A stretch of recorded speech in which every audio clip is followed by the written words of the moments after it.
इस क्लिप में मैं आपको बताऊंगा कि हम एक्सचेंज सर्वर के लिए वर्चुअल डायरेक्टरी को कैसे कॉन्फ़िगर करते हैं। वर्चुअल डायरेक्टरी क्या है? Virtual directory actually physical directories होती हैं, लेकिन ये क्योंकि डिफ़ॉल्ट वेबसाइट की सब डायरेक्टरीज होती हैं, इसलिए इसको हम वर्चुअल डायरेक्टरीज कहते हैं। वर्चुअल डायरेक्टरी को हम जो है एक्सचेंज सर्वर की उस क्लाइंट सर्वर पर जो है उसको कॉन्फ़िगर करते हैं। आपके जितने भी क्लाइंट सर्वर हों जो कि इंटरनेट फेस कर रहे हों, वहाँ पर आपने जो है वर्चुअल डायरेक्टरी को कॉन्फ़िगर करना है, क्योंकि क्लाइंट्स जो हैं इन वर्चुअल डायरेक्टरी से कनेक्ट होंगे और उसके थ्रू अपने मेल बॉक्स सर्वर से कनेक्ट होंगे।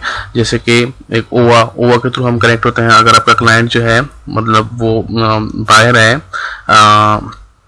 अपने घर से जो है अपने ईमेल को एक्सेस कर रहा है, तो वो एक वर्चुअल डायरेक्टरी को एक्सेस करेगा। फिलहाल जो है ये वर्चुअल डायरेक्टरी ये जब मैंने एक्सचेंज इंस्टॉल किया है तो उसका कंप्यूटर का नाम और फिर वर्चुअल डायरेक्टरी का जो पाथ है वो दिया है। इसी तरह सब जो है ये सारी जो है इनको एक जो है यूआरएल वगैरह मिली है, आपने जो है कॉन्फ़िगर करना है। यहाँ पर अपने एक्सटर्नल वर्चुअल डायरेक्टरीज को कॉन्फ़िगर करना है। इस मकसद के लिए जो है वो ये होना चाहिए कि आपकी जो एक्सटर्नल जो डीएनएस है वहाँ पर जो है अपने रिकॉर्ड जो बनाए हैं वो प्रॉपर तौर पर काम कर रहे हो। एक आपने जो है होस्ट का रिकॉर्ड बनाया हो जैसे कि mail.something.com, और एक जो है आपने autodiscover.something.com जो भी आपका डोमेन कंट्रोलर है वो, सॉरी नॉट डोमेन, जो आपका डोमेन है वो।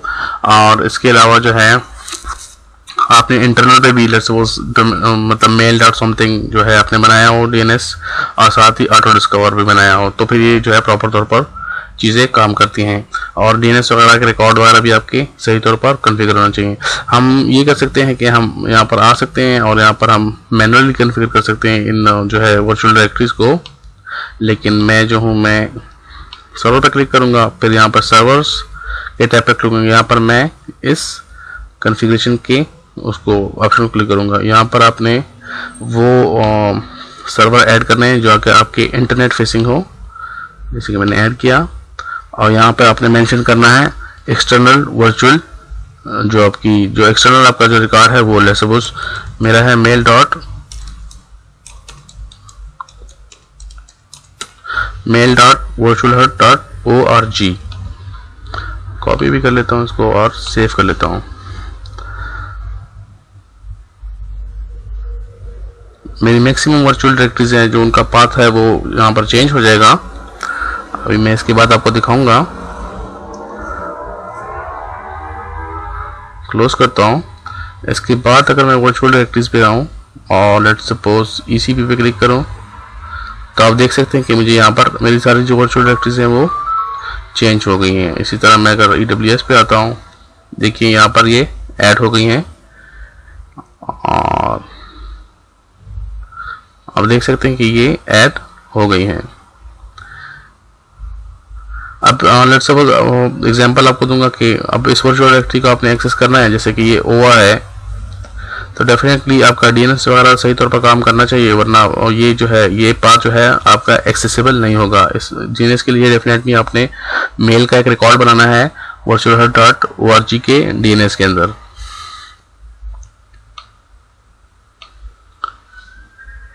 इसके अलावा जो है आप अपने एक्सचेंज सर्वर पर भी चेक कर सकते हैं उसकी इंटरनल या एक्सटर्नल जो यूआरएल है।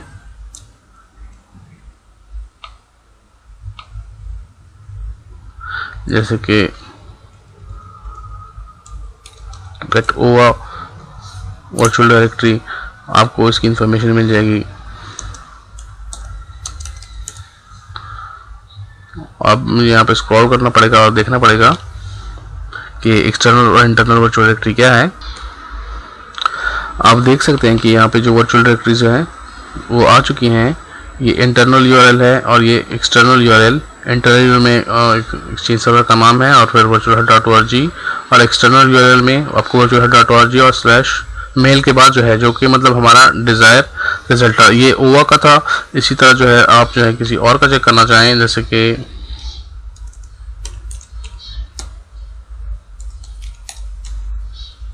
गेट पावरशेल वर्चुअल डायरेक्टरी, तो इस पे भी आपने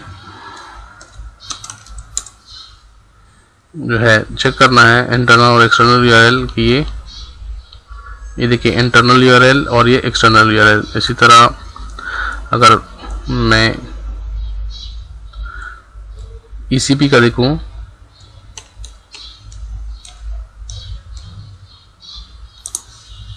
तो वो भी आपको यहाँ पर मिल जाएगा। याद रखिए कि ये देखिए ये मुझे बता रहा है कि ईसीपी एक्सचेंज सर्वर 01 और दूसरी जो मतलब वर्चुअल डायरेक्टरी वो भी एक्सचेंज सर्वर 01, यानी कि आपने दोनों सर्वर पर जाकर ये इंटरनल और एक्सटर्नल यूआरएल जो है वो कॉन्फ़िगर करनी है, ना कि आपने एक पे करनी है और दूसरे पे नहीं। मतलब मैक्सिमम लोग ऐसे करते हैं कि सिर्फ दो कैश सर्वर रखते हैं और 2 मेलबॉक्स सर्वर, मतलब मैक्सिमम डिप्लॉयमेंट ऐसी होती है। तो आपने दोनों जो है आपके कैश सर्वर उन पर जाना है और एक्सटर्नल जो है वो यूआरएल डिफाइन करनी है।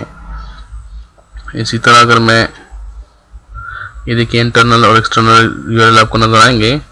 एक चीज़ जो मैंने नोट की है वो ये है कि आपकी ये एक मिनट आपकी ऑटोडिस्कवर की जो है मेरे ख्याल में ये कॉन्फ़िगर नहीं होगी, तो मैं चेक करता हूँ।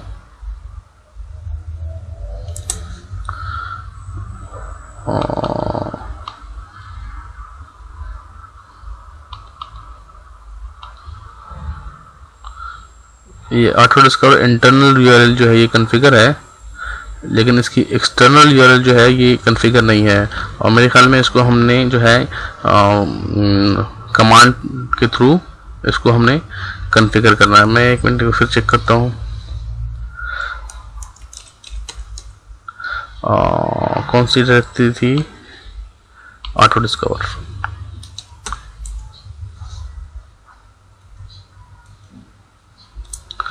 चेक करता हूँ।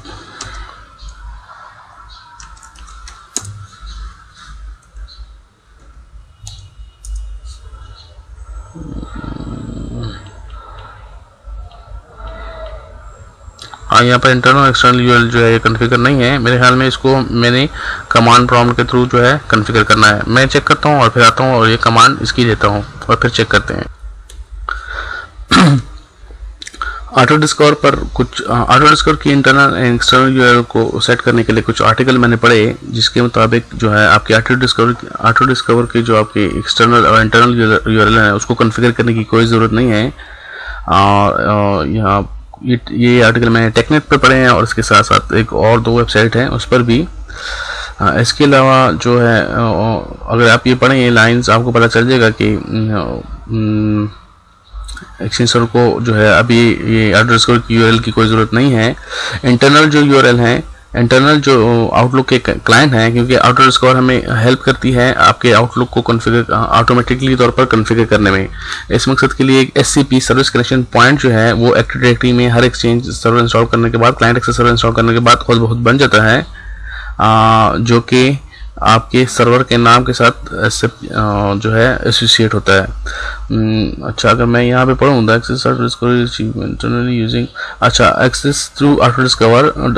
ऑटोडिस्कवर को एक्सेस करने के लिए हमें ऑटोमेटिकली अचीव कर लेता है, हमें ये गोल ऑटोमेटिकली अचीव हो जाता है। और उसकी URL which can be view using मतलब एससीपी सर्वर, मतलब एक्टिव डायरेक्टरी में एक एससीपी का रिकॉर्ड बन जाता है जो कि हमें हेल्प करता है आउटलुक के क्लाइंट को कॉन्फ़िगर करने में। एक्सटर्नली तौर पर आपने सिर्फ अपने डीएनएस में, एक्सटर्नल डीएनएस में एक रिकॉर्ड बनाना है ऑटोडिस्कवर और आप डॉट के बाद आपके जो है डोमेन का नाम। इसके अलावा आप एक्सटर्नल तौर पर सर्वी रिकॉर्ड को भी जो है वो कॉन्फ़िगर कर सकते हैं।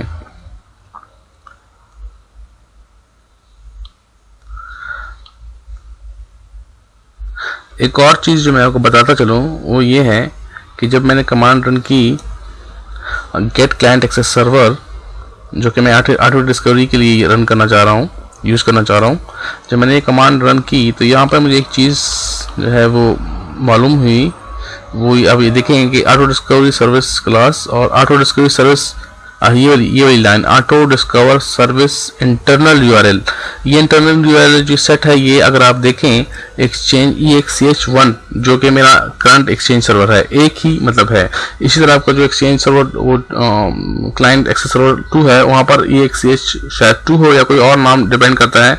और ये है virtual.org/ ऑटो डिस्कवरी XML, मतलब ये अगर देखें तो ये सिंगल पॉइंट ऑफ फेलियर हो सकता है, क्योंकि आपका जो वो है कनेक्शन जो है वो इस सर्वर से बना है, ना कि किसी HA एनवायरनमेंट के उसके साथ। यानी कि फॉर एग्जांपल अगर आपने 2010 में जो हम लेट्स सपोज हाई अवेलेबिलिटी जो प्रोवाइड करते हैं वो लेट्स सपोज हम नेटवर्क लोड बैलेंसिंग के थ्रू प्रोवाइड करते हैं, वो हमें एक वर्चुअल आईपी देता है, जैसे कि उस वर्चुअल आईपी को हम मैप करते हैं किसी लेट्स सपोज mail.virtualhut के साथ या something like this. Advance user शायद मेरी बात को समझ रहे हो मैं क्या कहना चाह रहा हूँ। वो ये है कि बिहाइंड द सीन जो है आपके 2 सर्वर काम कर रहे होंगे, लेकिन फ्रंट पे आपके पास एक वर्चुअल आईपी मिलेगी। जब क्लाइंट एक्सटर्नल से या इंटरनल से हिट करेगा उस आईपी को, वर्चुअल आईपी को जो कि नाम से मैप होगी डेफिनेटली mail.virtualhut.com फॉर एग्जांपल, तो वो किसी एक क्लाइंट एक्सेस सर्वर को जो है वो एक्सेस करेगा, इसके थ्रू अपने मेल बॉक्स को एक्सेस करेगा। तो वर्चुअल आईपी यहाँ पे मैं कहना चाह रहा हूँ कि अगर ये इसकी जगह EXH1 या EXH2 की जगह अगर यहाँ पर मेल आ जाए तो फिर जो है आपका एनवायरनमेंट जो है, अगर आपके पास 2 या 2 से ज़्यादा लेट्स सपोज आपके पास वो हैं क्लाइंट एक्सेस सर्वर हैं अपने एनवायरनमेंट में, तो आपका जो एनवायरनमेंट है वो फुली प्रोटेक्टेड हो जाएगा। तो हमें पता चल गया कि इंटरनल और एक्सटर्नल URL जो है वो उसकी ज़रूरत नहीं है हमारे एक्सचेंज सर्वर के लिए और ऑटो डिस्कवरी के लिए। एक्सटर्नली हमने DNS रिकॉर्ड क्रिएट करना है या SRV रिकॉर्ड क्रिएट करना है, जबकि इंटरनली जो आप ऑटो डिस्कवर का एक रिकॉर्ड इंटरनल DNS क्रिएट कर लें काफ़ी है। अगर वो भी काम ना करे तो फिर भी आपके आउटलुक जो क्लाइंट है वो SCP कनेक्शन सर्विस पॉइंट के थ्रू जो है आपके एक्सचेंज सर्वर से कनेक्ट हो जाएंगे। लेकिन इसको जो है मैं चेंज करना चाह रहा हूँ ताकि आपके इन्वायरमेंट में आपको हेल्प मिले, वो है EXH1 इसको मैं चेंज करना चाह रहा हूँ मेल या समथिंग के साथ। तो इसकी कमांड में देखता हूँ और फिर आकर इसको रन करता हूँ। ऑटो डिस्कवर के इंटरनल SCP के रिकॉर्ड को चेंज करने के लिए हमने ये कमांड रन करनी है, client access server get set slash client access server minus auto discovery service internal URL, ये हमने https autodiscover.virtualhut.org/autodiscover/autodiscover.xml इस कमांड को रन करते हैं और ये हमें बता रहा है कि आपका वो कौन सा है। तो मैं बताता हूँ कि मेरा है EXH1 client access server 1, enter करता हूँ।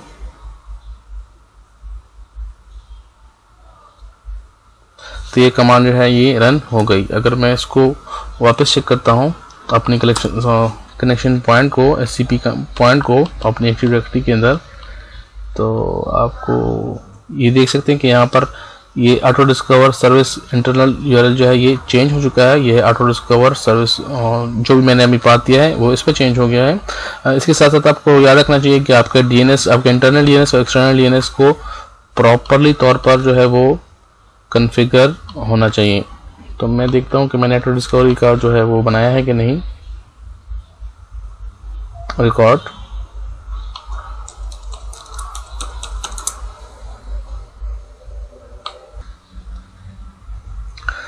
DNS खोलने के बाद अपने डोमेन पर आना है और चेक करना है कि यहाँ पर रिकॉर्ड बना है या नहीं।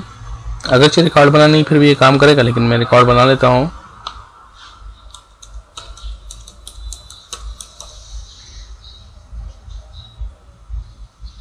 IP एड्रेस डेफिनेटली आपकी वो IP होनी चाहिए जो कि आपके NLB को सपोर्ट करेगी, लेकिन क्योंकि मेरे पास यहाँ पर एक सिंगल एक्सचेंज सर्वर है तो मैं सिंगल एक्सचेंज सर्वर की ही IP दे सकता हूँ।